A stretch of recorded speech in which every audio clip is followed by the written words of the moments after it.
I'm live. I'm live. Who comes on and makes the announcement that they're live? I do. Hey, y'all, what's up? It's your girl Meek. Just wanted to come on and share a little bit of what I guess, experienced this weekend. My observations, my takeaways, and my, I guess, suggestions or encouragements, if you will. Um, I think that a lot of us don't really realize how much everyday life takes a toll on us. We have our grown up things we have to do, we have our responsibilities, whether it's our job, our children, if we're trying to start a business, if we're trying to, for some of us, is make ends meet, whatever the case may be. There's a lot that goes into all of those particular things. And I think the biggest statement we hear is um, adulting is ghetto. It is. Or I don't want to be a grown up. I say it all the time. I also say I need child support because, man, it'd be hard out here for a pimp. But in the midst of all that, as adults, responsible adults, we still maintain and take care of our business. We might be up against a lot of things or having a tough time in some areas, but at the end of the day, as adults, we tend to, I would say, maneuver through. A lot of us maneuver through and are really detached in that process. It's just like being a robot. You're going through, you got to deal with this. It's like clockwork. We got to deal with our bills, we got to deal with our children, we got to deal with work and all that good stuff. But I don't think we realize how much those things take a toll on us when we just continue going and not stop to maybe smell the roses, not stop to gather our thoughts. I always tell my friend, when you think a lot, but you don't have any solutions to your problems,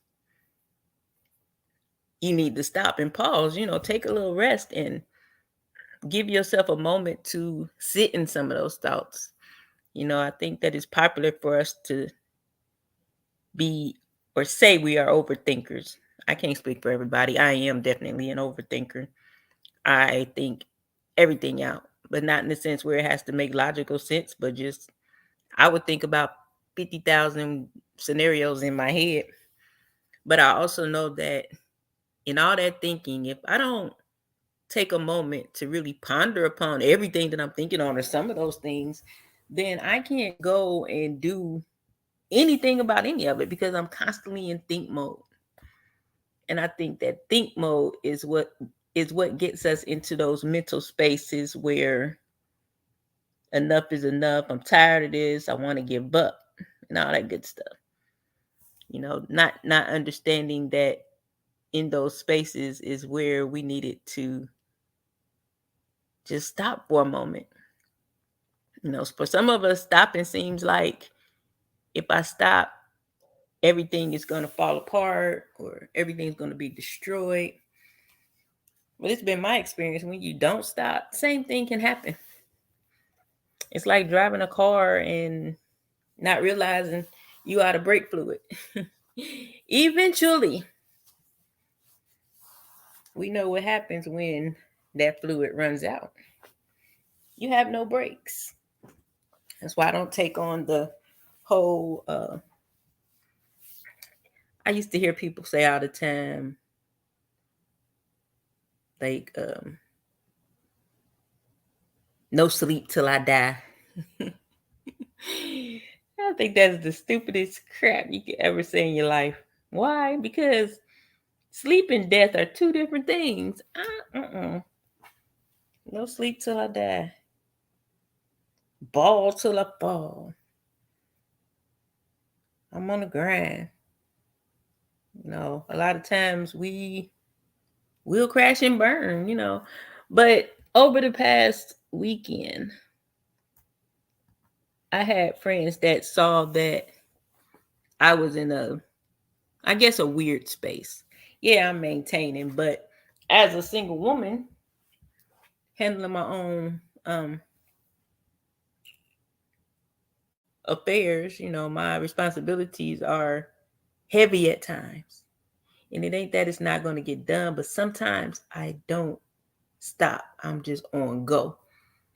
And before you know it, you'll be in depression. No, I'm not depressed, nor was I about to be depressed. But my friends know me.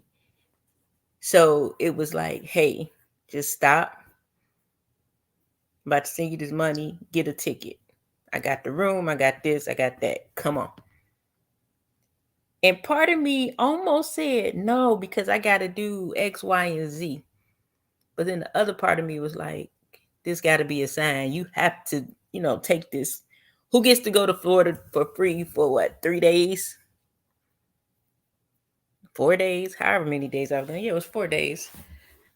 I got to go to Florida for 4 days and not worry about a thing. Because guess what? While I was gone them 4 days, everything I left here was right here when I got back. That's the reality of things. We can overthink. We can try to fix things. And some things we just can't fix in a moment. We can try all we want to, but at the end of the day, sometimes we have to stop and do what I realized I needed was a mental reset. Because with me trying to move, with me trying to work, with me having to DoorDash for extra, with me having to deal with inconsistent clientele as far as hair, which means that what I do to make money is upside down. I'm a hairstylist. I don't like for my sources of income to be upside down. Upside down for me means that if I DoorDash or Uber Eats, that means they have taken the forefront of my income. That's too much work. I don't want to be in the car driving all the time, but I think that's what gets me, So I'll find myself in those spaces, and I really didn't know how much I needed that getaway until I got away. I recommend anybody that's dealing with a lot of stuff. I don't care if you can take a staycation up the road and go in that room and pretend that you are somewhere else. That mental, you just have to check out of your reality for a moment. It don't have to be 4 days. It can be 48 hours, because the benefits are now you're refreshed, your thoughts are clear. Somewhere in there, you might get a bright idea that will help you solve something. Maybe you realize something wasn't as much of a problem as you thought because you took the time to detach and allow your mind to be freed from being bogged down by the ways of the world. That reminds me of when it says that I'm in the world, I'm not of it. That's the truth.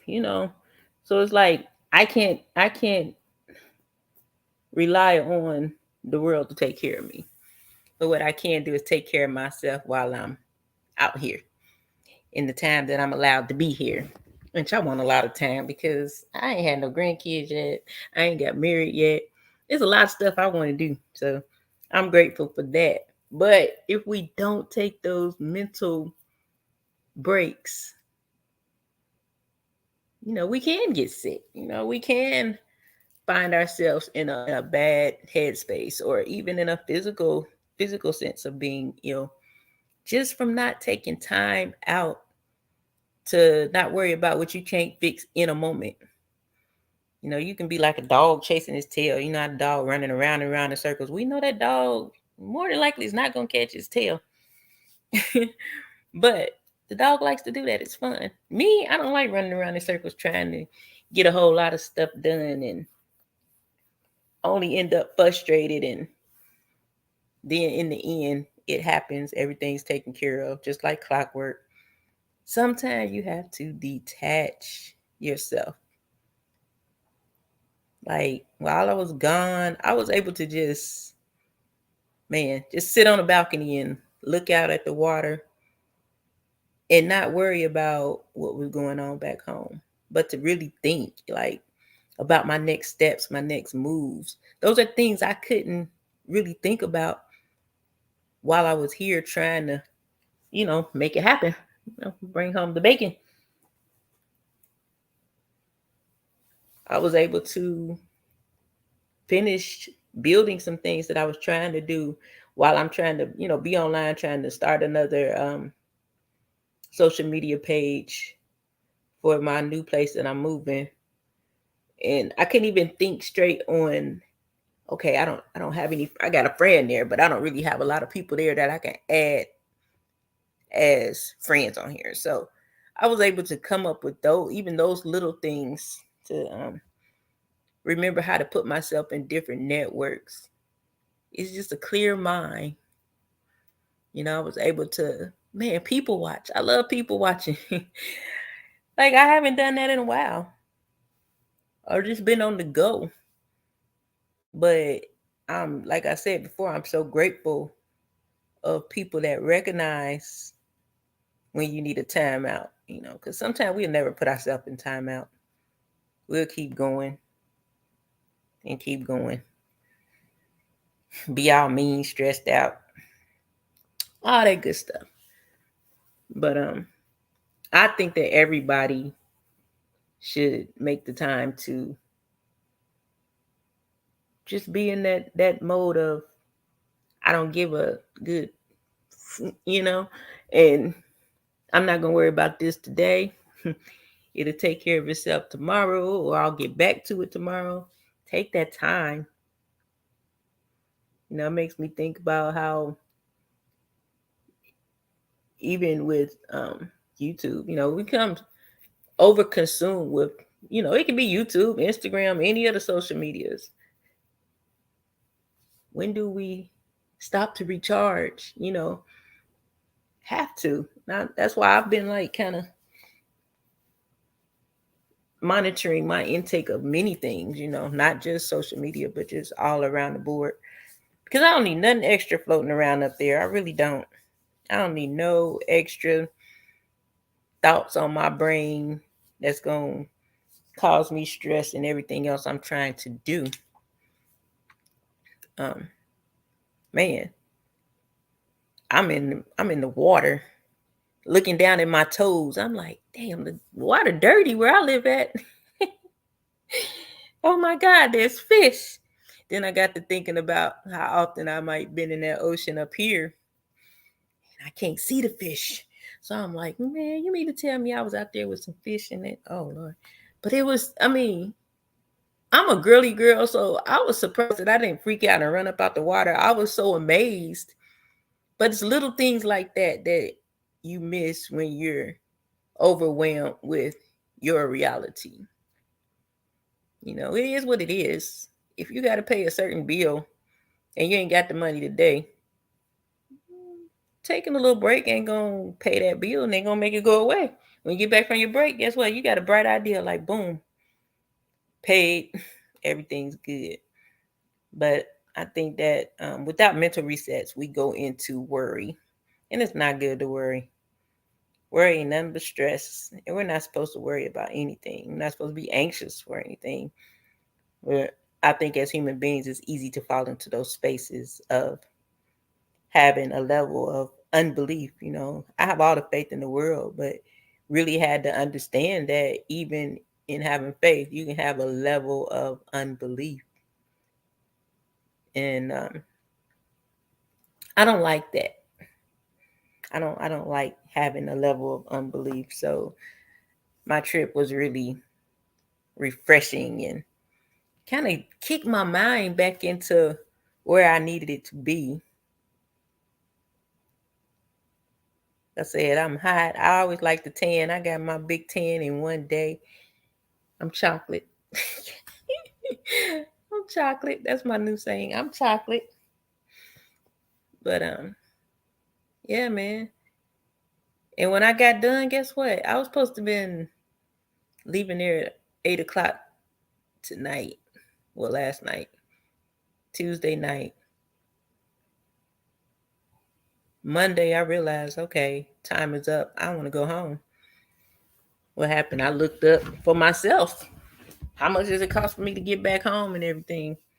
And that's what I did. I bought me a ticket. I flew out early this morning. I got back home early. And now I'm back. Everything just how I left it. I wake up in the morning, guess what I'm going to do? I'm going to go to work. But without a whole lot of stress on my back because I took time to get away. I took a little time. Now I don't feel so stressed out. I don't feel like I'm boxing against the world. And I think a lot of times people do get caught up in fighting everything. Everything ain't even meant to be a battle, but we fight the things that even we place ourselves in. If it wasn't for me, this wouldn't be a certain way. Now, why am I fighting that? All I have to do is change it. I'm telling y'all, the getaway is most definitely real. I'm going to do it more often. I can tell you that much. I'm going to do it much often because ain't nothing like just a peace of mind. And a lot of times we fight for peace, and many of us don't have it. I think that's why a lot of us be woke at weird hours. We don't have that level of peace that we should have. But to have a peace of mind is like, I don't know how to explain it, but it was good to me. It was really good. And I'm like, man, I came back, like I said, with brand new ideas and a better outlook on things that I didn't necessarily have a bad outlook on, but I have a better outlook. I feel more confident, all types of things. Like just by me figuring out that one little thing with the social media, I've made a few connections already just that quick. So I'm excited about that, because when you're going to a new place, I have my friend, she's like my sister and her daughter, that's about it. So business wise and everything else, I'm rebuilding all over again. And the craziest part is that should probably be the thing that has me overwhelmed, but it's not. I tend to deal with like super big things easier than, sort of like if I was around somebody and they cut off their foot, the average person would probably pass out at seeing that foot cut off, but I would be the one that slings into action. But then a little piece of lint might be stuck to the back of your shirt and it's just going to piss me all the way off. That's the extreme of how my brain is set up. I can handle large scale things, but it's the little things, those little nitpicky things that kind of push me over. So I had to learn how to balance that a lot. I think I've done good up until recent, but that's always expected, I believe, when we are getting ready to walk into a change. It's always expected to seem like you're going up against something, because it's almost like how people have the fear of unknown, the fear of the unknown. I don't have a fear of the unknown because I think I've said it before. Like I'm a person who would jump first and then think later, but I think my thing is trying to be the opposite of that, not jumping without thinking. So it's like, although I'm going to jump, I got to make sure I put those thoughts in before my jumps. Because if I could jump from here to there, I would. But I have to realize there are steps in between here and there. And if you miss a couple steps, just like if you're putting together a TV stand, I ain't going to use that for an example because I have a TV stand put together and it ain't all the way right, but it's good. Well, we're going to use that as an example anyway. You're putting together something, okay, and you don't follow the instructions, but you put it together. Just, you good like that. You can put things together. But you should have used all these screws and there's 30 left. But this thing is together and it looks right. But you don't have these 30 screws. Over time, whatever you're using that object for is going to become a wear on it. So what happens when it starts to wobble, begins to shake, and in some instances it'll break, and it's simply because from step 1 to step 41, you missed some stuff in between. If you had 30 screws left, there are places that something should have been to hold it tight that there wasn't, and all types of crazy things. So if I'm planning to do something, I have to pay that much attention, as if my moves are the screws to my entertainment center. So as I navigate forward, in my things, I got my first plan. My first plan is get the hell out of Charleston. Okay. With that said, what's next? Because it sure ain't just get there. I have to strategy. How am I going to do this? What do I need to do to be successful when I touch down? So it is me transferring my license. It is me trying to build somewhat of a network. It is me finding a place to work before I get there, or at least a potential place to work. I need to meet up. I've met one person, but I need to meet at least two to three more, just so I have options. Sometimes I feel real good about the person I met, but I also want to make sure that I make, and that would be some of those steps. How we could leave some of them screws out. I just like her. I'm gonna go work in her shop. It might have been something a little bit better had I went on and, invested a little time into doing a little more searching in that area. So it's like when I get there, I need to have somewhere to work. And I also have, by me having to build a new clientele, I also have to have, what am I going to do in the meantime to make money? No brainer. I can drive and make money. I know that. But now I have to figure out a whole new algorithm on the road. Like here, I know the money spots. I know what neighborhoods are going to yield me the biggest tips. I know I can make $500 in 3 days, 4 days, but I don't know their flow yet. So that'll be another thing for when I get there. But if I miss steps when I get there, I'm gonna be looking fool.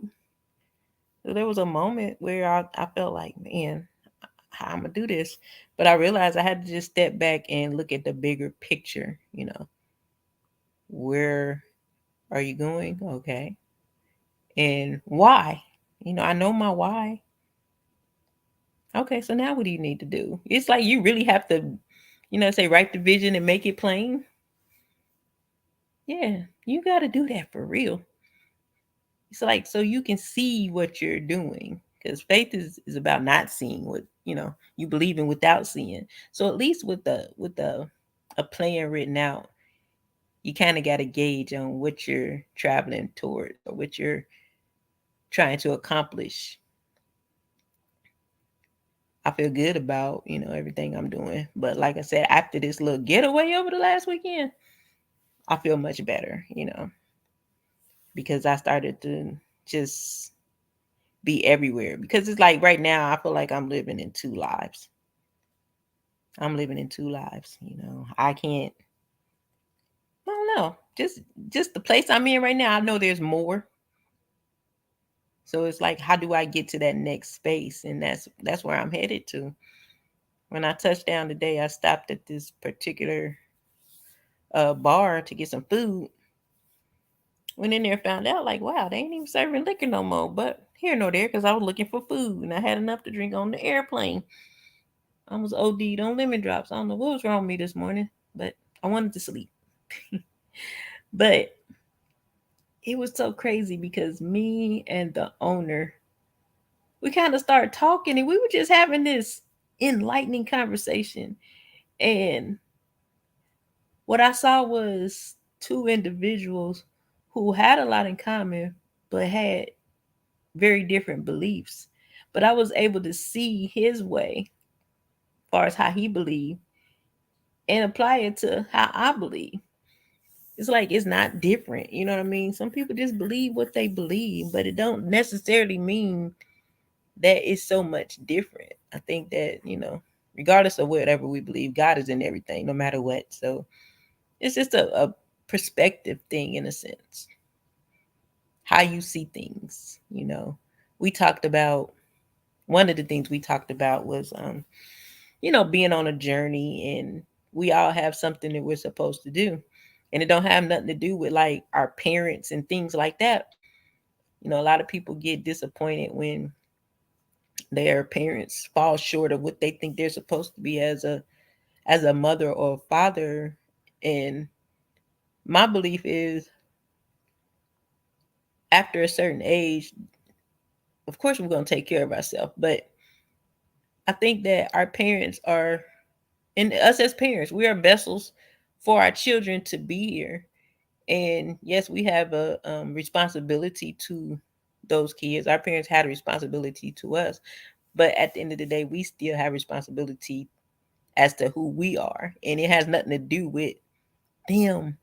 And I think that's why a lot of people that may have to go into other family members' houses to be raised, grandmother, auntie, or something, daddy wasn't there, mama wasn't there. I think that a lot of times we don't realize that sometimes that person was just to birth us, because it's something in that DNA that needed to be done for whatever we have to do. And then God places in the safest place. Some of us, unfortunately, doesn't always happen like that for everybody. I realize that. So I'm not saying that, things don't turn out in a way that some people might not have liked. But even in a bad sense, it could have probably been worse had that person stayed. Like I said, that's my view. But it was crazy because he like, I understand exactly what you're saying, because I'm like that. Like, I love my parents. They took great care of me. They raised me well. But there were things that I feel like would consider me different than my family. Almost like a black sheep type thing. Like, I was always the one that was different, no matter what. But I know now I'm different because I was created to be different. The thing I do now, I'm a hairstylist. My daddy was a barber all my life. My mama did hair. Only thing was, she didn't get her license. She missed her test one day and never went rescheduled. But I'm in this thing by, I really believe it's in my blood. My grandfather, my dad's father, was a barber. I have an aunt, like my mother's aunts. They were mostly hairstylists, except for maybe one of them. It's so much on both sides of my family. One of my aunts was like the first lady that did like a pose sew-in weave in Ohio. Like, it's just rich, and I didn't realize how much even things like that are in our DNA. When I first moved to Charleston, I did I was on Facebook, and I put our last name in, and it was like, call my dad on the phone like, Dad, we got a whole bunch of lighter skinned cousins down here. And I started to realize, like, man, this where that mix up came. When people were sleeping with them people and making people. But as I did a little digger search, because my last name is Shearer, Jamaica Shearer is my name, for those that did not know. Um, a lot of times people think Shearer is my stage name for hair, and it's not. It's my birth name. But yeah, Scottish background, family of sheep shearers. So it's like our last names are a lot of times connected to our family careers back in the day, wherever they're from. And usually, however it's spelled, most likely it's the same connection. So it's like if your name was Smith with a Smith or SMY, like, it's not really a difference. Just some people spell their names different. But I thought it was just so cool that my background was, connected to sheep shearers that migrated to Pennsylvania and became barbers that migrated to Kentucky. And most of my family, my dad's family, is from Kentucky. So, it was fascinating. But to me, that's so dope. Like, to have that type of, I guess, backdrop. How I think how things are set up for us,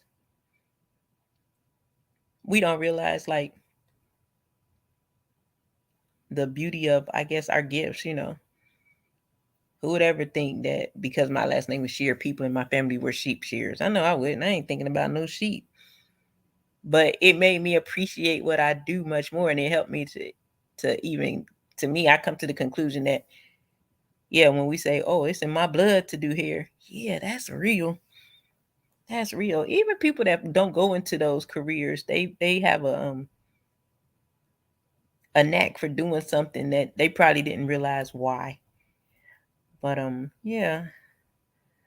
So I guess my overall encouragement, because I made plans to make a 30-minute live and I am at 31 minutes.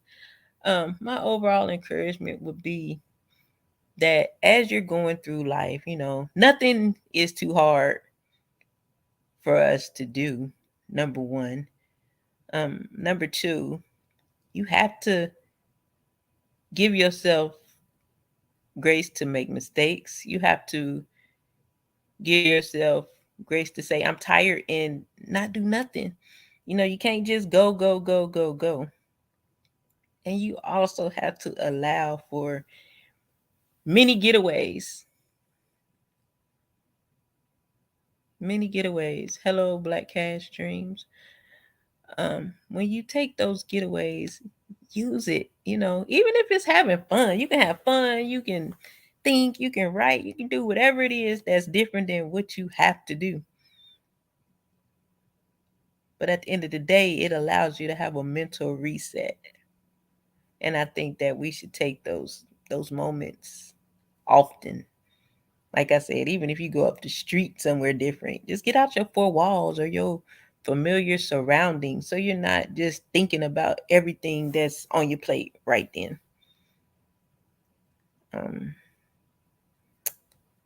And also,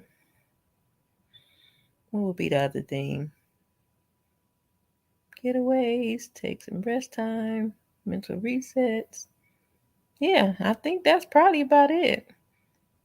I probably told about 5 stories in the 30 minutes, but the overall story is that the getaway is real, and we do be needing a break. So if you got kids that driving you crazy, man, find somebody to take them for a couple of hours. That can be your mental reset moment. I mean, if you need to take off work for a day, take off work for a day. Work gonna be there. It's gonna be there. Whatever the case, if you need to go somewhere and dance your life, dance for your life, just to have fun. Like, I act silly out there. I was dancing around. I was just living, laughing so hard, and it felt like I'm the only one laughing. My friends looking at me like I'm crazy, and I'm just out here enjoying life. I was born in December, enjoying life. Yeah. So that's the other part of it. Make sure you enjoy life. Don't forget to enjoy life while you're handling your business, being a boss, taking care of everything, making sure things are running good. Because if you ain't good, none of that's good anyway. So that's the gist of it. Everything can be going haywire. If you ain't good at home or within, it's still gonna be haywire. It's still gonna be haywire. I learned that big time in business. If your house out of order, your business will not fall into order. It's gonna be all wishy-washy the whole time. But anywho, anybody might catch the replay. Y'all should have came to hang out with me and I would have talked longer. No, I'm just kidding. No, but I really did decide to come on here for 30 minutes for real, for real. I'll probably come back on. I'll be trying to strategically plan on when I come on here. So I haven't found my time yet. I don't even consider this my real lives yet. This is just me coming on here trying to build up some hours or whatever. I don't know. I want to go live from the shop, but I don't even know if I'm gonna be at the shop. Yeah, it's getting real. I got 70 days. I'm excited. I'm nervous, and I'm excited all over again. Yeah, about 70 days, I will no longer be a Charlestonian. Mm. Y'all pray for your girl. That's all I can say. But I want everybody to have an amazing morning and the rest of your day. Thank you, two people. The one that came out the bushes and the one in the bushes. And it could be somebody else in the bushes. I don't know. I'm just here to spread love and encouragement. Have a good life, and hopefully somebody sees it and it catches on and some other people begin to have good lives. That's my spiel. I love you guys. Bye.